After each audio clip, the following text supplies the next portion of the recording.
क्या सोच रहे हो मोहतरमा? याद है जब हमारी नई नई शादी हुई थी तब हम कैसे रहते थे? ये भी कोई भूलने वाली बात है?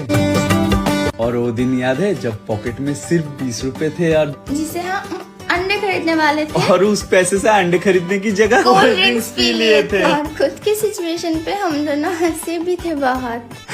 कितने रातें जमीन पर भी सोए। फ्रिज ना होने की वजह से कितना खाना खराब हो जाता था और सब फेंकना पड़ता था। और कल क्या खाऊंगी ये सोचकर मैं तो रोती भी थी बहुत। और आज देखो अल्लाह के रहमत से हमारे पास सब कुछ है।